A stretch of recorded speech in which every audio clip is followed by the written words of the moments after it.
Dans une maison de retraite, comme on fait aujourd'hui, où dès que les parents ils sont vieux, on les prend, on les jette dans la maison de retraite et on vient les voir une fois dans l'année. Et tout le reste de l'année, on ne s'occupe pas d'eux. Non, Allah il te dit, s'ils atteignent la vieillesse, auprès de toi. Quand tes parents ils sont âgés, ils restent chez toi. Parce que quand tu étais petit, ils t'ont pas envoyé dans une pension, ils t'ont gardé chez eux et ils sont occupés de toi. S'ils atteignent la vieillesse, ne leur fais point fi, ne leur dis pas pff.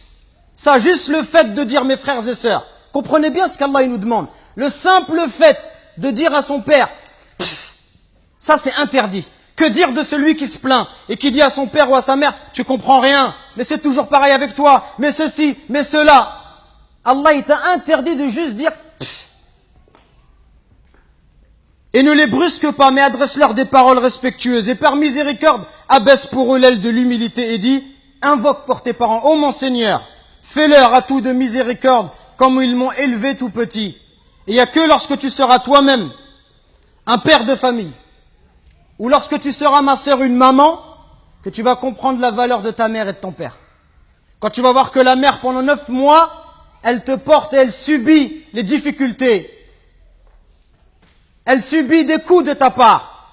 Que lorsque tu nais, le jour où Allah t'a mis au monde, ce jour-là, ta mère, elle a l'impression qu'elle allait mourir, tellement les douleurs, elles sont intenses. Et les hommes, on ne sait pas de quoi on parle quand on parle de cela.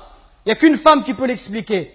Quand ta mère, pendant 2 ans, elle t'a allaité, elle dormait pas la nuit. Pendant 2 ans, tu lui as perturbé son sommeil. Quand tes parents, à 4 heures du matin, ils sont levés pour aller travailler, pour t'acheter des vêtements. Quand lorsque tu es malade, ta mère, elle trouve pas le sommeil. Même quand tu as 30 ou 40 ans, si tu rentres à 1 heure du matin, ta mère, elle t'attend encore pour demander de tes nouvelles ou pour te préparer à manger. Qui va se comporter avec toi si c'est pas ta mère et ton père? Qui va se comporter comme ça avec toi? Et nous, on est gentils avec nos copains. À n'importe quelle heure, on répond à l'appel de nos amis qui nous demandent de l'aide, on les aide. Mais est-ce qu'on aide nos parents? Est-ce qu'on est à leur écoute? Est-ce qu'on leur donne du temps? Est-ce qu'on leur montre du respect?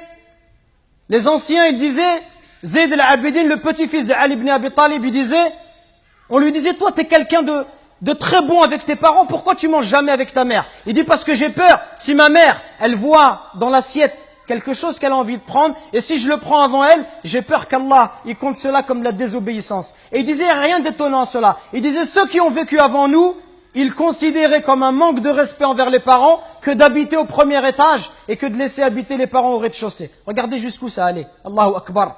Le simple fait d'être au-dessus de sa mère, au premier étage, sa mère au rez-de-chaussée, ils considéraient ça comme un manque de respect.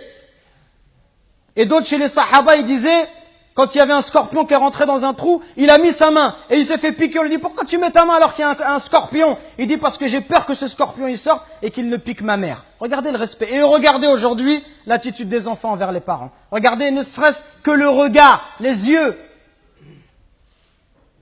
Wallahi mes frères, si nos parents ils invoquent contre nous, wallahi c'est pour nous le malheur dans la vie d'ici-bas et dans celle de l'au-delà. Allah Azza wa Jal, par l'intermédiaire du prophète alayhi salatu wassalam, il nous dit qu'Allah il a interdit le paradis.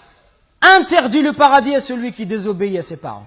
Donc attention mes frères, à ne pas causer du tort à nos parents, à ne pas leur manquer de respect, mais soyons plutôt à leur écoute, soyons plutôt bons, miséricordieux pour eux. Et ceux qui doivent le plus profiter de notre générosité, de notre douceur, notre bonté, notre bon comportement, les premiers à profiter de cela, ça doit être nos parents. Parce que viendra un jour où ils vont partir, et le jour où ils vont partir, tu vas regretter. Et tu vas dire, ah, si je pouvais encore faire du khair à mon père, si je pouvais encore faire du khair à ma mère. Nous récoltons vos dons pour la construction d'une nouvelle mosquée à Longjumeau. Walillahi alhamd. Barakallahu fikum. Qu'Allah il accepte ces dons de votre part. Et continuons, Inch'Allah. Et bi'idhnillah, dans pas longtemps, on espère avoir de bonnes nouvelles. Qumu ila salatikum yarhamni wa yarhamkumullah.